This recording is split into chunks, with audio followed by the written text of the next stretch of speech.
Hello, everyone. You are listening to the latest Flyers Talk podcast. I am Jordan Hall, and as always, I am joined by the wonderful Brooke Destra. Brooke, quite a response from the Matvei Michkov, the 19-year-old winger who was benched for the first time in his NHL career, a couple of healthy scratches. He comes back into the lineup on Monday night, and boy, was he good, Brooke. A goal, an assist, a tally in the shootout. It just seems like that competitive drive of his really showed at the Wells Fargo Center. Just what did you think of Michkov and how he responded to the early adversity so far? Yeah, I mean, I am not a betting woman, but if I was, I would have put a Michkov anytime goal out there for last night's game. Yeah, it's just I think the way that it was kind of perceived post game of how Michkov kind of handled the situation is a testament to his character as a whole. He's a competitor. He's not somebody that was going to take this as an insult and sit and sulk and be like, okay, well, I'm gonna get my legs back under me in this first game. He's gonna show that him sitting, he took a lesson from it and he was able to watch and observe the game and kind of come out guns a blazing. And listen, the Sharks are not the worst team in the league like they were last year. The Flyers luckily didn't give them their first win of the season, like we had to handle that whole situation last season, but they're better. So, yes, it's still a bottom of the barrel team that you're winning against with the Sharks, but it was a huge win, and a lot of it was generated from Mishkov, from setting up Konechny with the one goal. He had his own breakaway goal, and then he got a little tally in the shootout as well. Like, he contributed in every single aspect of the game.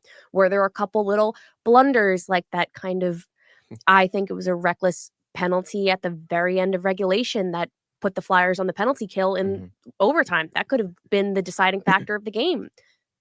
So there's still little bits and pieces to his game that need to be adjusted. But if we're talking about little cheap penalties here and there being the biggest concern after coming off of a 2-game benching and having a 2-point night and contributing in the shootout, I'd say we're in a good place. But you were there. The energy, the energy in Wells Fargo Center when he is on the ice, Jordan, just it's completely different than what it is with any other player right now. So what is that like for you? I agree. I think he has fans captivated and people come to see him. And I think we could sense that the fan base was frustrated that he was sitting for 2 games. And this was a perfect time to get him back in. It's a home game against the Sharks. The Sharks have some young guys on the opposite side that I think Michkov probably knows about and wants to play well against. And Brooke, I think the thing that really stood out to me was his competitiveness. And we had heard so much about this guy loves to compete. This guy loves to compete. But we hadn't really seen him face the adversity that he's facing now yet. We hadn't really seen that yet. He got off to a great start. He's been good from day one since he's been here. In his really, really long 14-game NHL career. Right? Exactly. So this was really the first dose of adversity. And I wanted to see that competitiveness come out in that type of setting. Like, would he shy away from it? Would the frustration take over? Or would he channel the competitiveness in a good way? And I thought he did that. And you see him getting these tussles a little bit. And I don't know if it's more him starting it or the other player, but I like that edge. Like, him and Giovanni Smith getting into it and Erik Johnson having to come in and fight. Which was incredible, by the way, but we'll loop back to that after. You keep going. No, it was. Johnson, kudos to him. You see why he's a pro and he's on the verge of playing 1,000 games and he's got a Stanley Cup on his resume, a guy that just gets it. But you see him and that big Giovanni Smith getting into it. And then he shoves Macklin Celebrini at the end of the third period. As you mentioned, Brooke, gets called for roughing. Not a great penalty, but you're seeing him get involved like that. And I think you want your top prospects to have an edge. And that was the competitiveness that we've heard so much about. And you really saw it on the ice. I like the way he played. I like the way he gets into it and he gets involved. That's what you want to see. Can he channel it sometimes in a better way? Yeah. Absolutely. I think Travis Konechny has learned over the course of his career that you have to be a pest in a good way and not always, you have to not always push the line too much. But I really like the way he went about things. And Brooke, one thing too that I think has really stood out with Michkov is just his ability to kind of seize the moment a little bit too. like against the Oilers, playing against Connor McDavid. He understood that was a moment. Last night, understood that was a moment. So I think you see those big players, those big name players, kind of understand the moment, and I think he's captured it so far. Have you seen that from him so far, that he's been able to do that? Yeah. Done. No. Yeah. Yeah, and I think that was going into the season, that was really my biggest concern with him in terms of how he was going to adjust to the league, how he was going to handle any kind of adversity, how he was going to match up against some of these top name players in the league. And I mean, so far, again, it's a very, very small scale of what we are seeing, but you watch him and he's making, these little mistakes here and there, but I don't watch him and be like, yeah, he's a 19-year-old rookie. He's not. Yeah. And I think that that's the most exciting element of his game, because you see these little mistakes and you see how he's handling sitting 2 games, and it's such minor concerns for a rookie. You're not sitting here being like, okay, I don't really know what his upside is, because he's already playing so well. He's going to figure out the little niches of the NHL, and that's just going to come with time. But the really big concerns that I had were how he was going to handle these kind of situations, and he's handling it with grace. He's responding with a competitive edge, and that's really all you can ask for a kid who is adjusting so much, not only just to the league itself, but an entire lifestyle change too.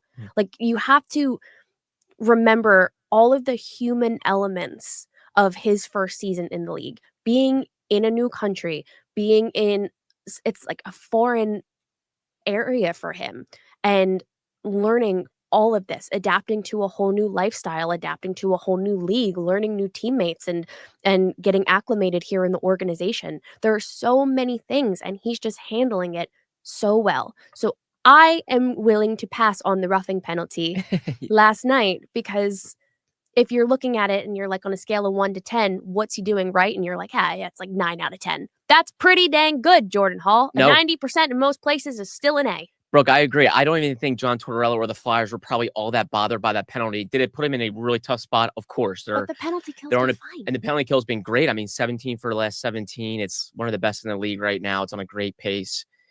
And again, Michkov's just, I think, caught up in the moment. He's being competitive.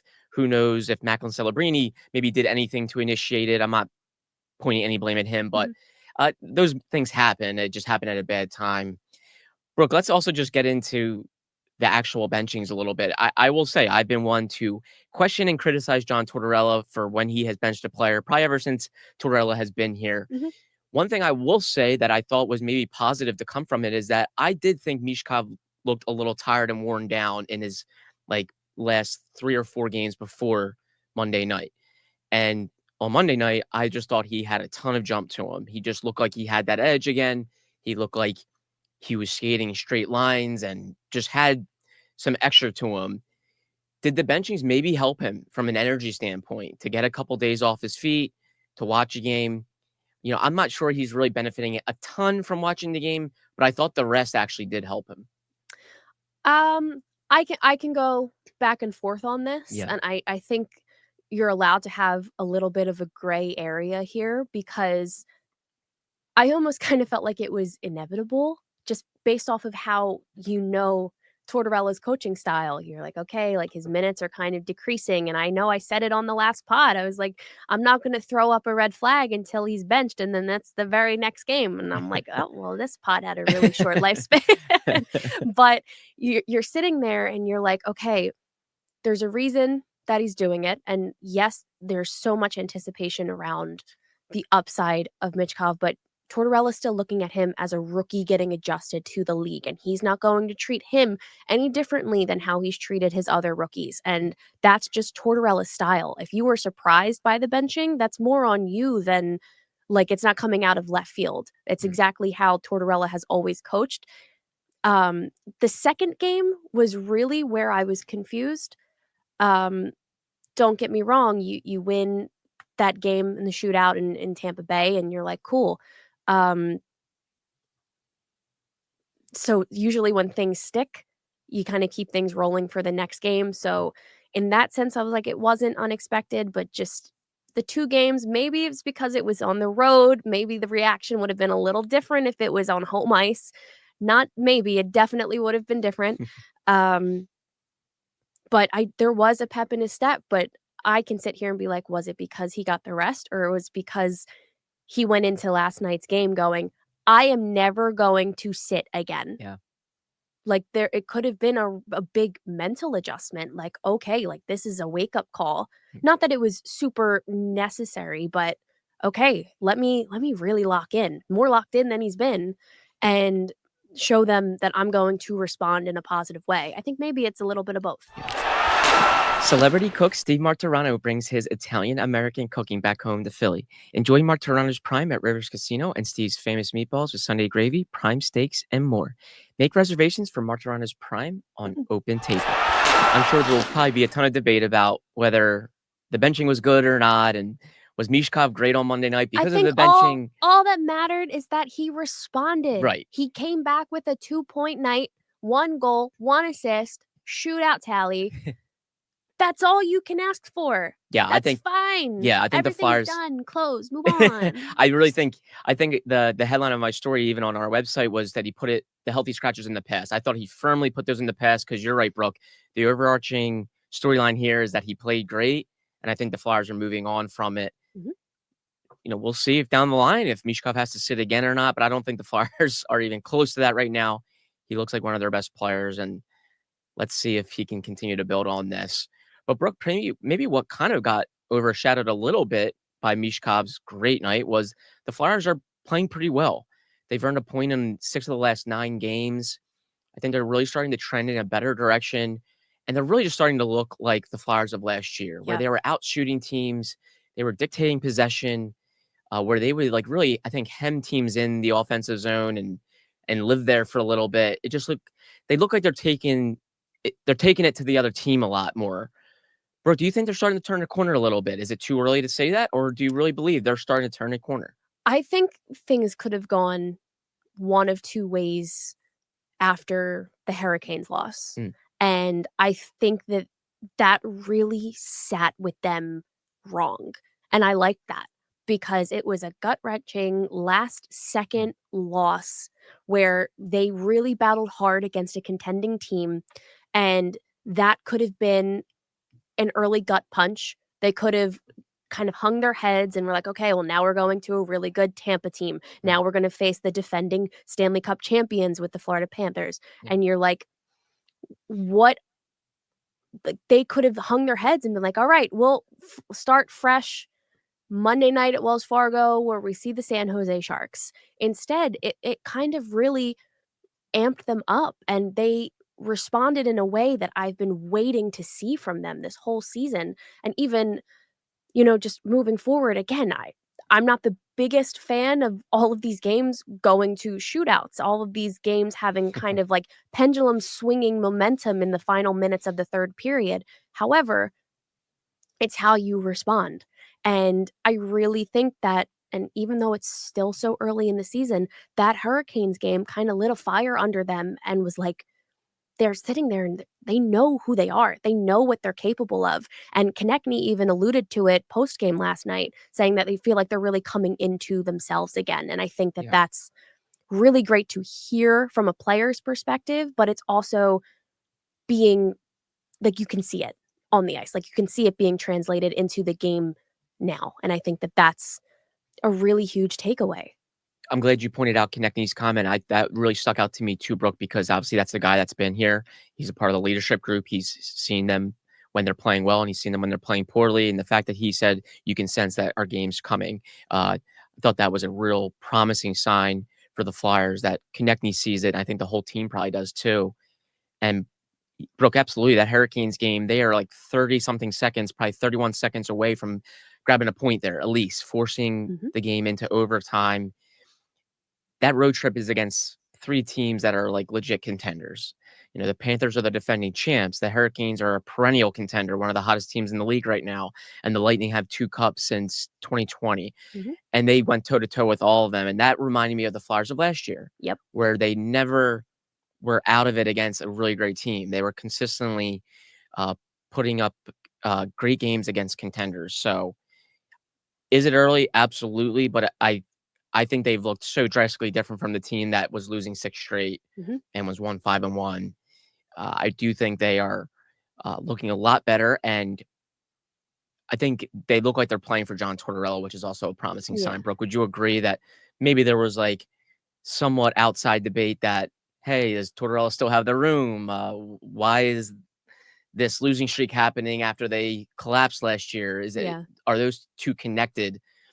I don't think they are. I think they're still playing for the coach. I don't know. Yeah, I have to agree. And it's really interesting, and it's kind of a cliche, but I think they believe in themselves again. And it sounds like really they believe in themselves, so they're going to play hard. Yeah, that's exactly what's been happening. Yeah. When you trust in yourself, and that's why it feels like the Flyers of last season as opposed to the first couple games that we've seen this year, is just their ability to kind of block all outside noise. Be like, it doesn't matter what anybody outside of the locker room is saying. We are going to go in and fight for ourselves every single night. We are going to fight for our coach. We're going to fight for this city, for the organization. And you really kind of sense that energy kind of coming back based off of the performance that we've seen the past couple weeks. And it's really promising because, these slow starts to the season, you can't judge a team, and I know we're going into November now, but I said it, and I'll always say it, you can't judge a team based on how they play in October. Well, it's November now, and they're finding their groove, and I think that that's just something that's going to continue building as we move into, this end of the first third of the season. Like, there's so much hockey left to be played, and I think they believe in themselves. Sometimes it really is just as simple as that. They're confident. They're playing with that edge that they're building up. They're being physical. And I love the fact that they stand up for Michkov. And I like the fact that Michkov stands up for himself too. Yeah. It's there are so many little elements that are just good. And I think it'll just keep playing out as the season continues to unfold. Yeah, Erik Johnson doing it last night, standing up for the youngster. Brooke, what did you think of that? I thought that was great. Erik Johnson said after the game, he's not much of a fighter, but he says if you have to eat a few punches to show the whole bench that we have each other's backs, he thinks that's the message you got to send. I just thought it was super classy. I mean, the guy just scores a goal. He probably barely has his breath yet. On the next face-off, he's seeing Michkov get pushed around a little bit, swoops in. Yep. I think Tortorella loves that stuff. I think the bench really fuels on it. I turned my head for maybe 30 seconds after the goal because I was getting ready to eat dinner, and I hear Jim Jackson being like, "Oh, he's not even catching his breath," and Johnson's dropping the gloves. I was like, "What is going on?" You had no idea. And again, we're not even 2 minutes into the game, and this is happening, and that is why, like, you can be a veteran in the league, and you can be a well-respected vet in the league, and I think that that's kind of what puts Johnson in that category, because he's such a great presence in the locker room, but he's also not afraid to kind of put himself out there and make a statement that you're not going to push around our rookie. And Michkov can hold his own. Like, he's completely fine, shoving back and being aggressive. But when you have other players and teams coming in, they know that Michkov is the biggest talking point for the Flyers this season. It's a rookie. Teams are going to initiate him into the league in any way by tossing him around a little bit. I like the fact that you have veterans, guys who aren't fighters, not very physical guys, making it known. Do not touch our rookie. Yeah. I think it's really important, and I think it's good that Tortorella likes it, because it's what you need to see from the team, and it doesn't only just bring a sense of like overwhelming peace and serenity with Michkov, like, cool, these guys got me. But the team as a whole looks at you and gains a whole new level of respect for whoever did it. I thought the same thing with when Couturier dropped the gloves in the preseason. Yeah. When they were tossing around Michkov. Couturier is not a known fighter either. Farabee's been known to do it. It's like it collectively brings that whole locker room together because everyone's on the same page. and they're sticking up for each other and they're putting themselves out there. And I think it's pretty great, and it's a dynamic that this team needs. It's an identity that they've been lacking for a long time. It's just, it's great. Yeah, teams need guys like Erik Johnson, and what's really cool is he has fully embraced the mentor role. I know I've seen some guys not always love talking about being a mentor because it makes them feel old and makes them feel like they're not important on the ice, but they're important for like being a mentor. Johnson has really embraced it. One, I think he's still a fine player on the ice, but two, what he's done, I think, for young players. And I mean, he had Jet Luchenko live with him. He thought Jet Luchenko was in the hotel too long, so he welcomed him into his house and said Jet Luchenko wasn't much of a talker. He's a quiet kid, but he enjoyed his time and just wanted to help out a teenage rookie that's just getting used to the NHL. I thought that was really cool, and it's a reason why Erik Johnson is on the verge of playing 1,000 games. Guys like that are important. They stick around. Teams value their presence. I thought that was really neat. And Brooke, another guy I think he has helped is Emil Andre. He was playing with Emil Andre for a little bit, but Emil Andre's played so well. He's no longer playing on the third pair. He was on the first pair last night with Travis Sanheim. Just climbing. Right? Jamie Drysdale banged up on injured reserve with an upper body issue. It doesn't sound like it's too serious, but that allowed Emil Andre to climb. And Brooke, he has been so good that I think he is cementing his spot here. I think there's very little chance he's going to be going back to Lehigh Valley. Yeah, no. He's not going to see the PPL Center. Right, for the unless rest he of the falls season. off a cliff. Unless he falls off a cliff. But yeah. Brooke, they're going to have some decisions for when Cam York comes back, and I think that is nearing. And for when Jamie Drysdale comes back. Are these good decisions to have? And what do you think Andre's doing for the front office here to really make himself stay? I love that he came in kind of as a surprise factor, I guess. And don't get me wrong, I watched Andre as a prospect before he came over to Lehigh Valley, and I've always been really high on his upside. I was like, he's one of those guys you just kind of have to keep an eye on because he's going to lurk, and then he's going to get that opportunity, and it's going to stick. And that's kind of exactly what happened. So yeah, this is a great issue to have. I'm really excited to see the blue line where Cam York exists here again. I think the Flyers have missed him severely. But yeah, I think Andre's just kind of solidified the fact that he was presented with an opportunity and he didn't take it for granted. And it's really difficult to try and have any kind of, well, you're the first up, so you're going to be the first one to go back. No, because since he's been here, he's pretty much been the best defenseman. So yeah, he's played good on you. Yeah, he's played it. No, Brooke, you're right. He's played in all situations. I think he has to stay in the lineup. And if I had to pick a couple guys that might be the odd men out when York and Drysdale are ready to return, I think it could be Igor Zamula and Erik Johnson. Zamula, I just don't think has done enough to really keep himself in the lineup. Yeah. I could see maybe, Drysdale has fought it too. I think when he's healthy, he has struggled as well. And I could see maybe Zamula and Drysdale maybe shuffling in and out for a little bit. I know people probably don't want to hear that, but Drysdale has just struggled, and they both play similar roles. Him and Zamula, they've both been power play guys. So maybe the Flyers will look at those two as interchangeable until one kind of steps up, and takes on the role. So question for you, Jordan, because we've kind of had, I feel like we've had the Zamula experiment now for going on 3-4 seasons. Drysdale comes in January of last year. He's still young, he's developing, and don't get me wrong, he's also heavily struggled to start this year. Lost more times than not during games. But do you feel like maybe the Zamula experiment is kind of dwindling, and this could kind of be that deciding factor with Andre playing so well? Do you get to the point where you're like, okay, Drysdale's going to be around, so we need to give him time and get him settled, and maybe keep him on that third pair until he kind of builds that confidence up, and Zamula kind of becomes this odd man out. Do you feel like maybe that's where this could be trending? Absolutely. I think if anyone has more leash among the two of Drysdale and Zamula, it's Drysdale. He's younger. I think there's probably a little more upside. And the Flyers have seen Zamula way longer. And I think they still believe Zamula has upside and potential there. But Drysdale, I think if anyone is in a more favorable position, it's him. And we saw it with Zamula when Andre came up. Zamula came out of the lineup and he continued to stay out of the lineup because Andre played so well. And that's just the nature of the business. Like the Flyers are going to try to draft and develop as many defensemen as possible. And then you just see where the chips fall.